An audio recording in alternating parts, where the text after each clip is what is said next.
Hi, it's Tony Robbins. Happy New Year. Listen, how's your new year coming out so far? I know it's early, and I thought I'd send you out this little video message because statistics show that 95% of the people that actually made a New Year's resolution have already broken it by today. And that's if you even made a resolution. Now, if you're the exception to that, I'm thrilled for you, and I support you, and I say keep rocking it. But if you've missed, maybe I could drop you a quick little message or two here that can help you not only recover, but get way beyond just making some New Year's resolution and make some real lasting change in your life. I mean, think about it. Most people don't even make a resolution anymore. Why? Because they've made them from years and years and years, and they know they're not going to follow through. So after a while, who wants to disappoint yourself? Who wants to be upset with yourself? Why even bother to set a new standard for this year? You know it's going to be the same as last year. If you're the kind of person watching this right now and you haven't shut me off already, then obviously that's not you. So the question is, what is it that makes us even want to make a resolution? I mean, it's an interesting question. Why is it at the beginning of a year we have this tradition? But it goes beyond tradition. It's something inside of us that makes us want to make things better. And I think part of it is the calendar gives us this idea that we can have a fresh start, that we can start from fresh and have this great victory. And it's really, the calendar itself is quite arbitrary. It's wonderful to use it, but if you didn't use it effectively, let's use the calendar to serve you today. Let's just see, what does it really take to make this thing happen? Because there's no denying that inside of you, the only thing that's going to make you happy in the year ahead and the decades ahead is going to be having you have an experience where on a regular basis, you feel like your life is making progress. If there's one thing I teach, and I want to remind you of it, it's really simple. Getting things is not going to make you happy. That's good news in a tough economy. It's a good reminder. It doesn't matter what you get. Doesn't matter whether it be money or opportunity. All those things might excite you for the moment. Even a relationship, as magnificent it may be, might be exciting for a while. But if you don't keep growing, that relationship isn't going to stay exciting. So the secret to real happiness is progress. Progress equals happiness. And if we can make progress on a regular basis, we feel alive. And that's why at the beginning of the year, we get this thing like, okay, I can have this fresh start. I can really do what my soul desires. I could expand. I could grow. I could improve. I could change. Or maybe better than change, I could progress. See, think about that. Progress is an aliveness to it, doesn't it? You don't have to work at changing. People say all the time now, well, I'm working on changing. Don't worry about it. You don't have to work on changing. Change is automatic.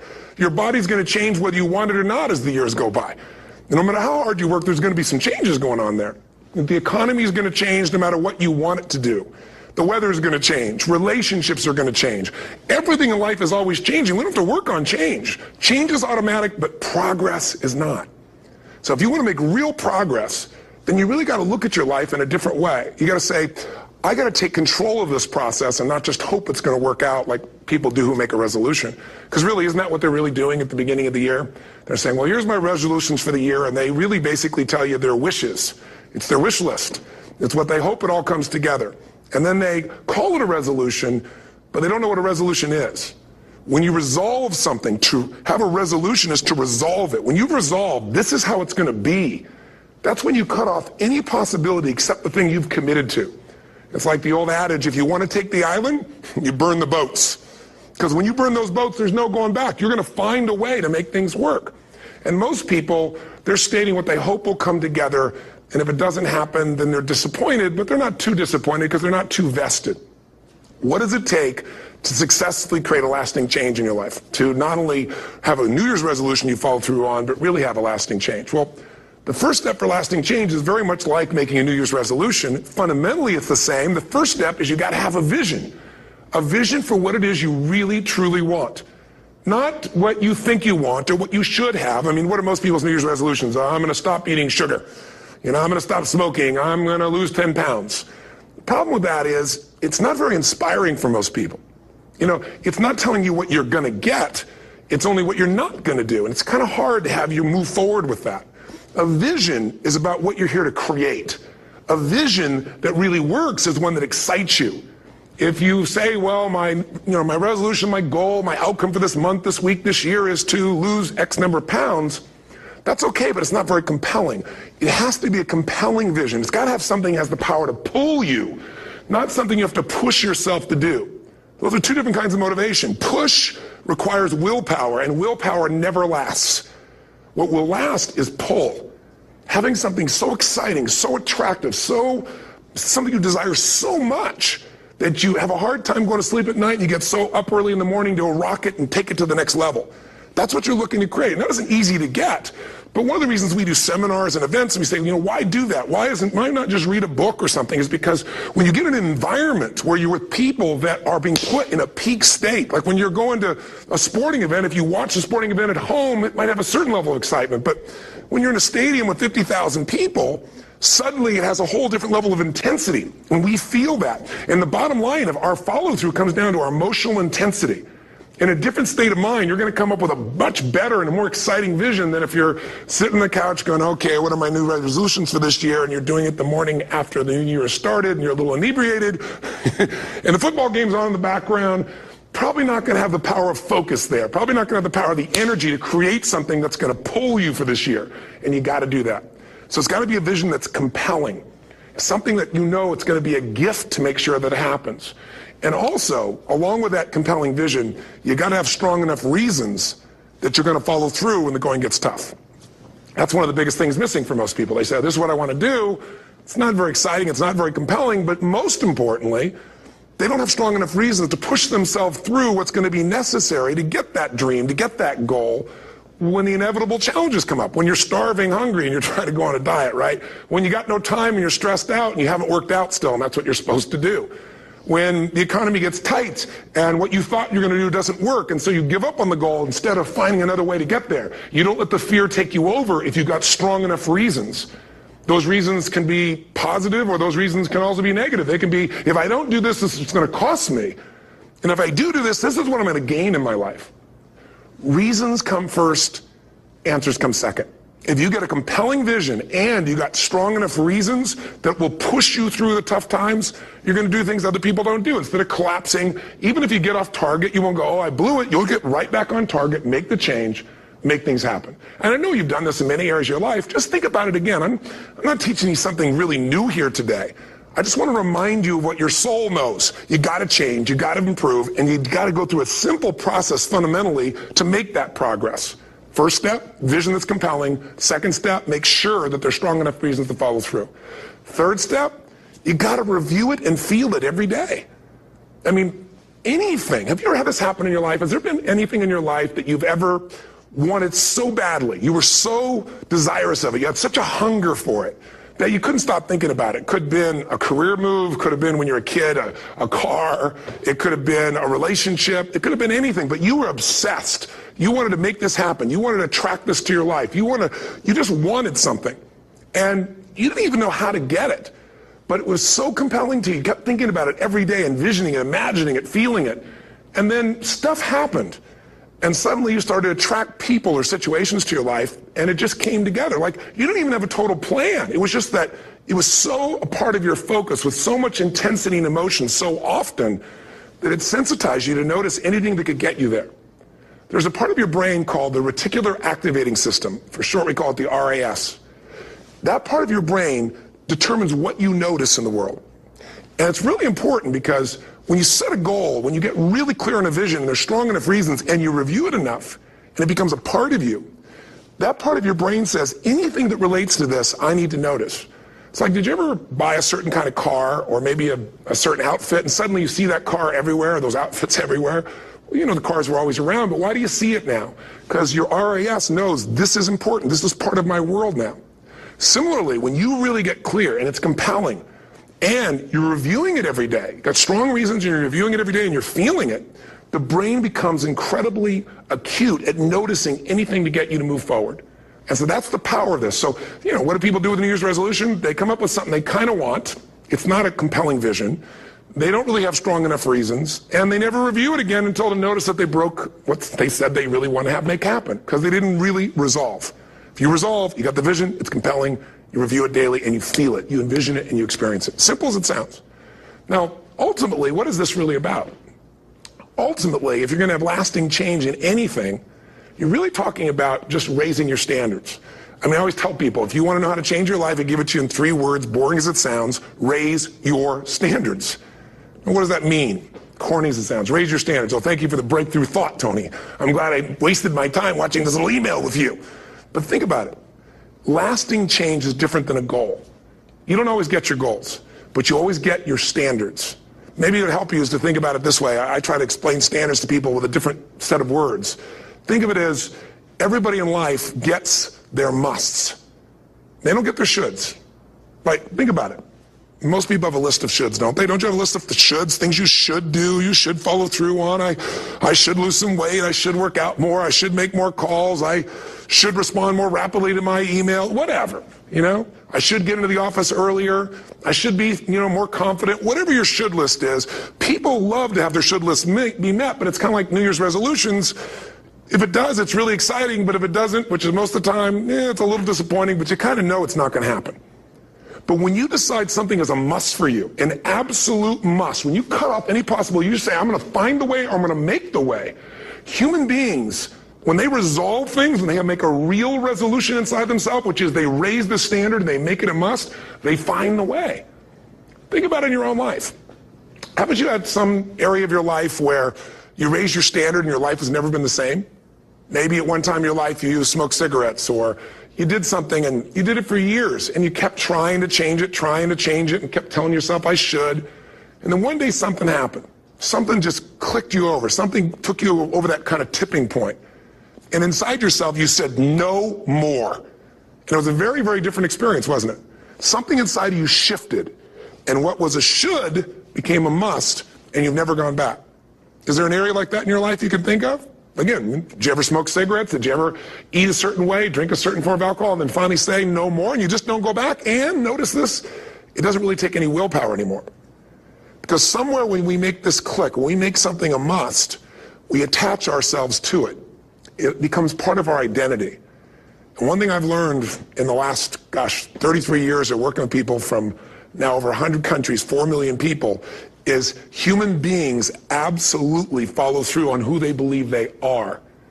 If you said to me, well, I'm really going to work hard to stop smoking, but, I've been a smoker my whole life, and I am a smoker, I know your days are numbered. You're going to be back smoking cigarettes again, because we all act consistent with who we believe we are. I tell people the strongest force in the whole human personality is this need to stay consistent with how we define ourselves.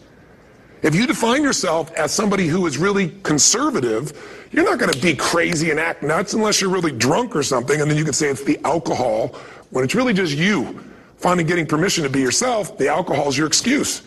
If you're a really crazy person, you act crazy, outrageous, playful. You don't act conservative because that's not who you are. Very often people say, well, I can't do that. I'm not that kind of person. And I always say to people, really, when did you define yourself? I mean, really, how many years ago did you come up with what you could and couldn't do in your life? How many years ago? Most people, if they really look at how they're living their life today, it's based on a set of standards, a set of beliefs that they made choices about 10, 20, 30 or more years ago. I mean, very often we made decisions in our youth or very young about what to believe, about what we were capable of, about who we are as a person, and that becomes the glass ceiling, if you will, that controls us. There's a corny metaphor, but it's true. I remember one time I was with my family at the circus, and there was a person there, and they had this big, giant elephant. And you look at this elephant, and they take this little rope, put it around the elephant's neck, and they drive this stake into the ground. And I mean, you look at this, and you know that elephant could rip down the entire tent with almost no effort. And yet, the elephant doesn't struggle, doesn't try. Why? Because the elephant's conditioned. And they take that elephant and condition the elephant when it's a baby elephant. That's how they train him. When it's a little baby elephant and it doesn't have the power yet, they put a big rope around it and they drive this huge stake in the ground, and the elephant fights and fights and fights. And one day, finally, that elephant decides, I'm not capable of pulling this out.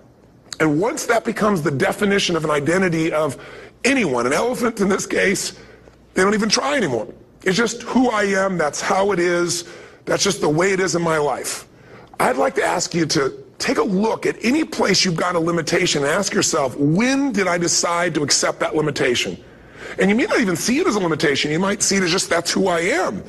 But so often in our lives, we've adapted to be a certain way so that we don't fail or so that people will like us or respect us, but it's not necessarily who we are. Joy comes when you're spontaneous. It's really hard to be truly happy when you're not being yourself. And most of us have no clue who we are. And so a big part of my work, if you've ever been to an event, you know, is to get people to do things spontaneously without thinking, because that's when the real you shows up. That's when the energy comes alive. And when you do that, when you start to connect to your true nature, suddenly there's energy available for you to set a higher standard for what you want in your life. That's what this is really all about. And when I talk about standards, when I talk about, you know, shoulds versus musts, think about your own life. I know there have been areas in your life where some point in time you just shifted and you raised the standard and your life changed. Because whatever people have their identity attached to, they live. We live who we believe we are. That's just how it works. It's just kind of like, I'll give you an example. Look at your physical body. Your physical body today is an absolute reflection of only one thing. Not your goals, not your desires, but your standards.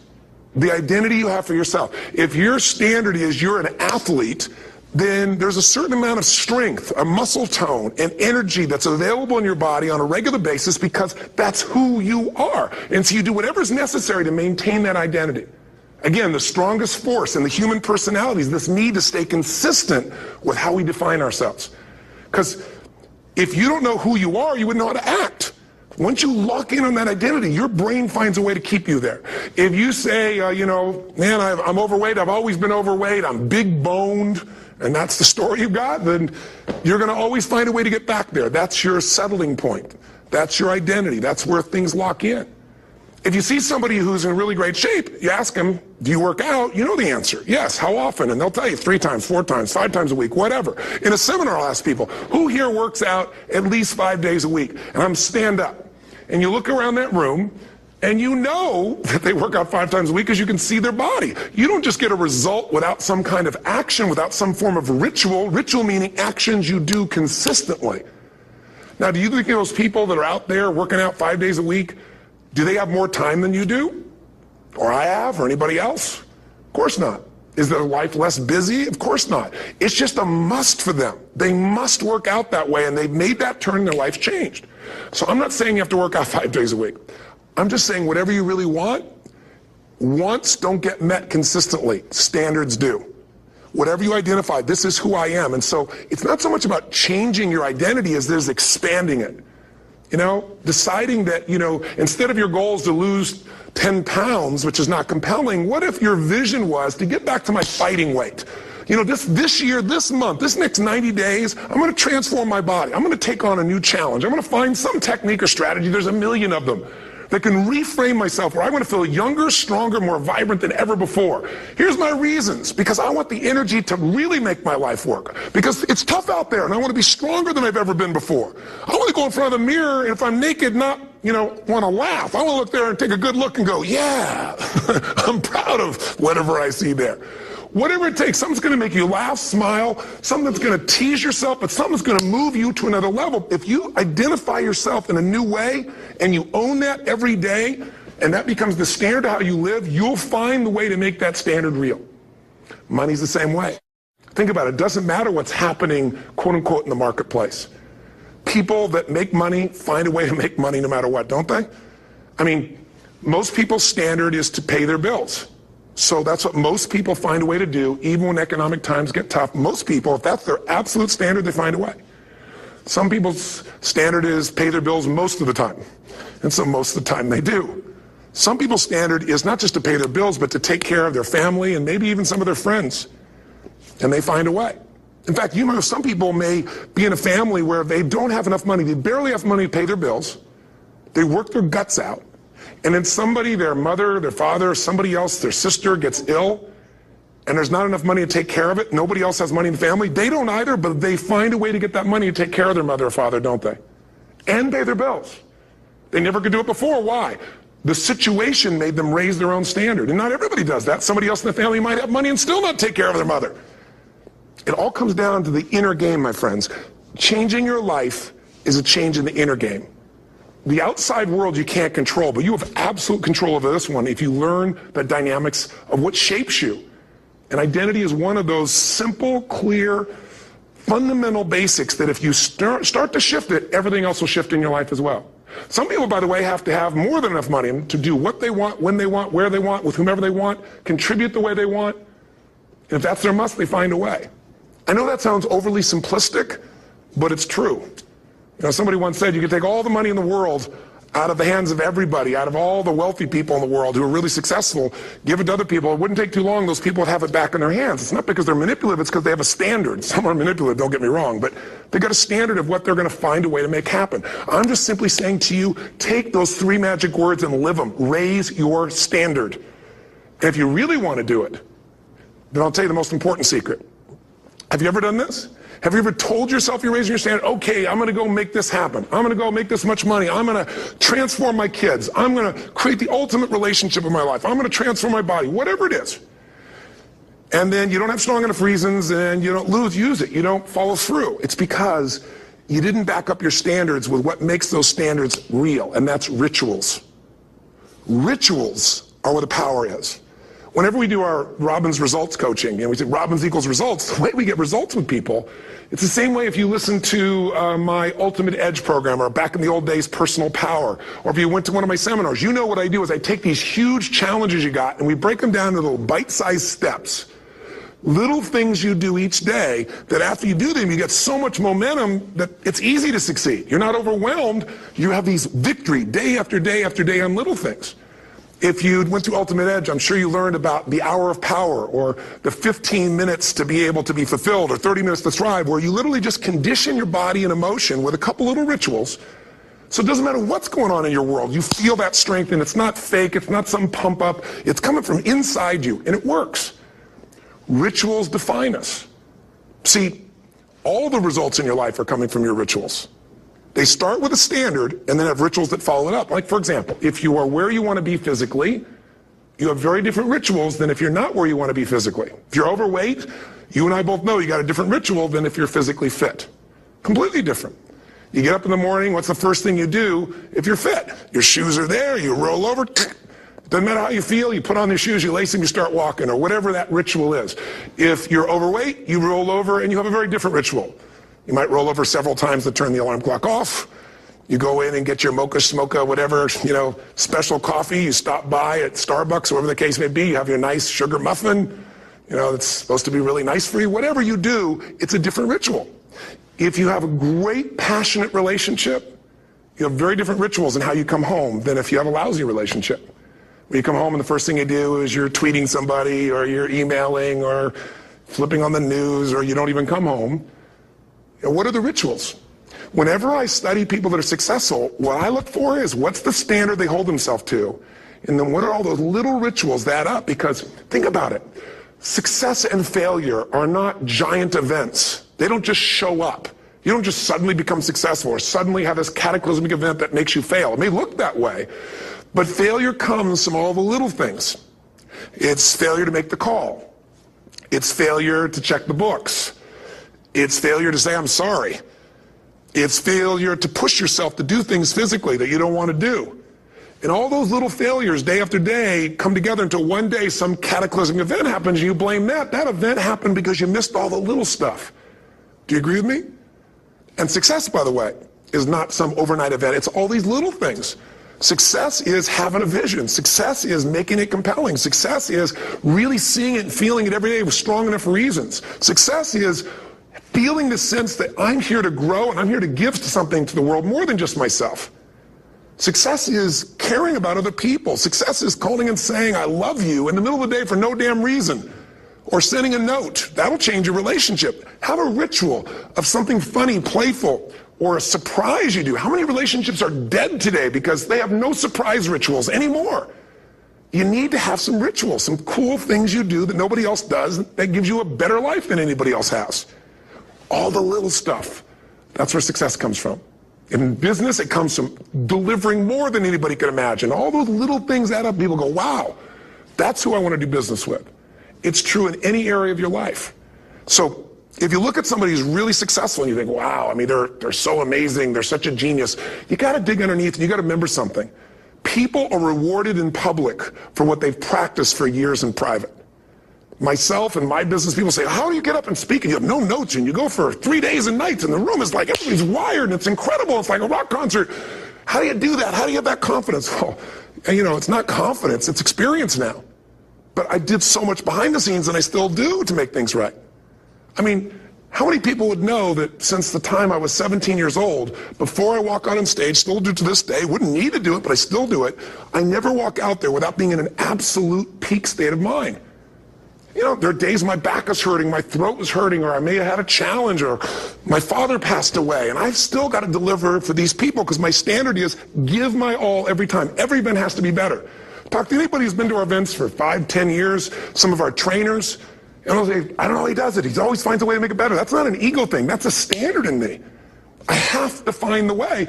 And my ritual, though, is I prepare, I think, I gather new information, I figure out how to put something across better. What do people need? I spend time with our customers. I see what's going on. And before I get on stage each time, I have this little ritual to put myself in a state of mind. And I did it starting like 17 years old. I started doing it. I say, I now command my subconscious mind. And I say this out loud several times, this little phrase, set of phrases, as an incantation to kind of condition my mind and body. And I'd say, I now command my subconscious mind to direct me in helping as many people as possible today by giving me the strength and the emotion and the humor and the brevity, whatever it takes to show this person and help this person change their life now.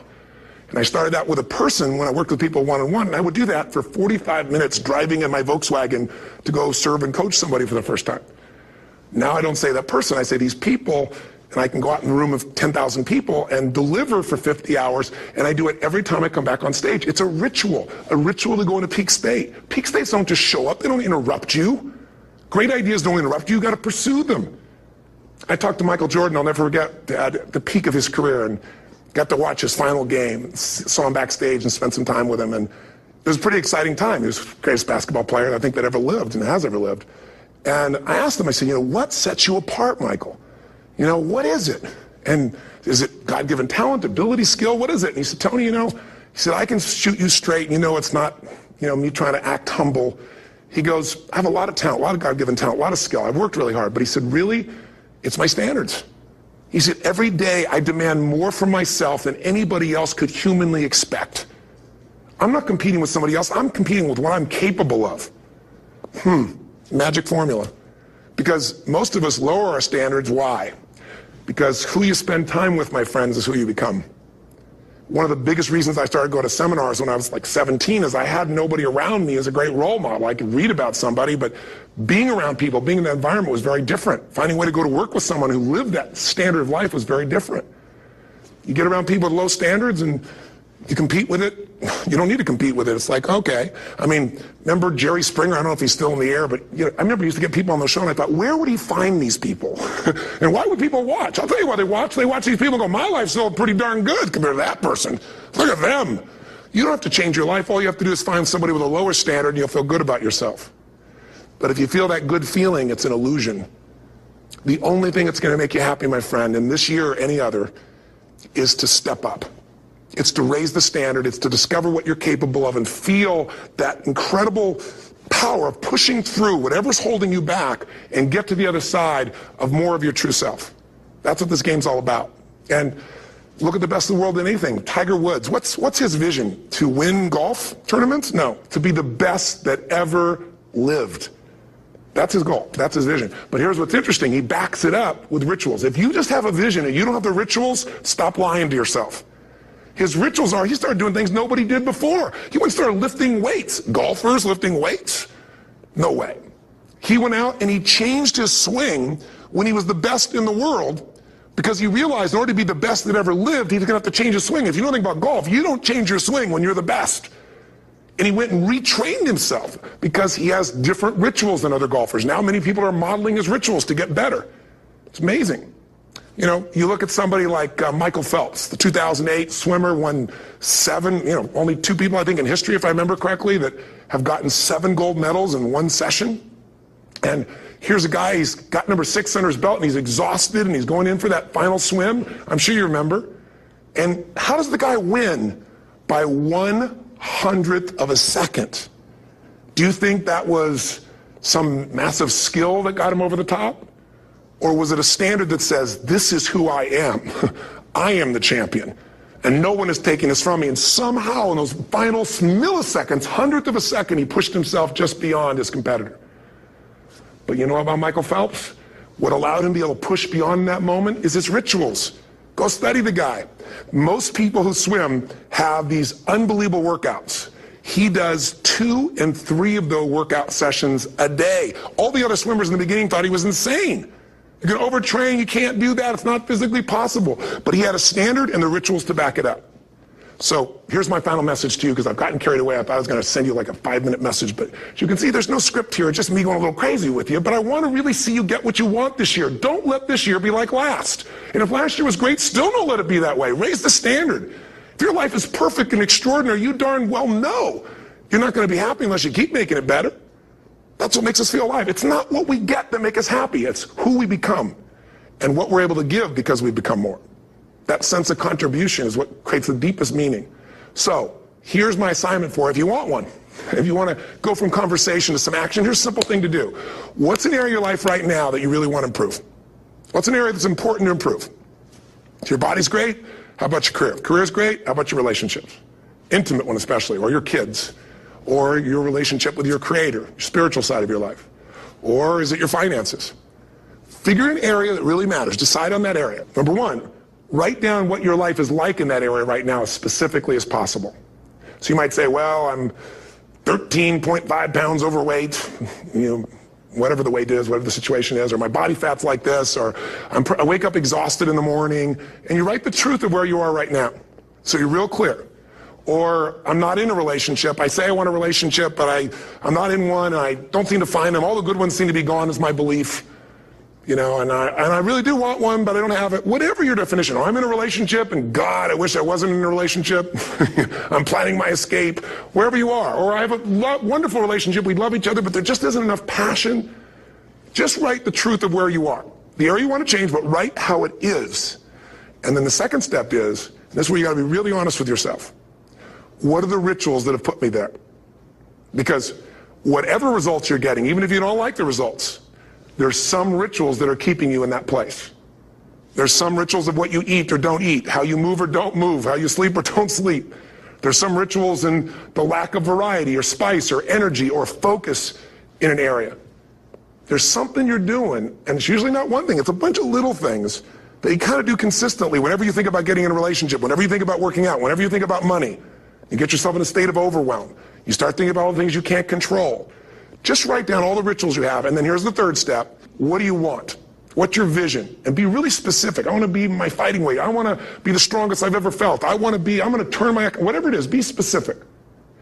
And then, last step number 4, what are the rituals that'll get you there? What would you need to do differently each morning if you're going to be that kind of energy, that kind of strength? How often would you work out? What days would you work out? What time? A ritual is something you do consistently, usually at a specific time, so it becomes automatic. Let me tell you something. Willpower doesn't last, but rituals can last a lifetime. I bet you have some rituals in your life right now you've been doing for years, even though some of them don't serve you. I'm just saying, wake yourself up. If you want a new year and a new life, you don't need to start on January 1st. Start today. Start with this little video. And just begin to see what happens and see how easy it is to just do a few little rituals. Don't do them all, just do 2 or 3 new things. And you know what happens? You'll get momentum. Because once you discipline yourself in one area of your life, you feel yourself doing it in other areas as well. And I always say something that my original teacher taught me. I always remind people, there's always 2 pains in life. There's the pain of discipline, or there's the pain of regret. And discipline weighs ounces, as my friend Jim Rohn taught me. Regret weighs tons. You don't want to have regret. So right now, what do you want to change? What's it really like? What are the rituals that got you there? That'll take a little homework. If you're not sure, ask the people around you. They'll tell you what your rituals are. What do I really want in depth? What are the rituals that will get me there? And then get yourself to start a few of those actions and lock them in place. If I can help you in any way, we're here as a company to support you. Come have an event with us. Come to Unleash the Power Within. Click on something on this. We'll probably have something on it, or get a product. Or don't do anything with us, but do something with somebody, starting with you. If you make the changes in yourself, you're going to be proud this year, and no amount of money or accolades from other people can mirror the feeling of being proud of knowing you've taken back control of your life, or you've taken a great life to another level. Because once you do that, you have something you can give other people, whether it be your kids or your friends or your family, and ultimately that's what life's about. So thanks for listening. I don't know how long I went here, but I hope this has been helpful for you. I just thought it's a new year, and I want people to be able to truly create a new life. And until I see you again, hopefully soon, or gets a chance to meet you, live strong and live with passion. And of course, God bless to you. Happy New Year.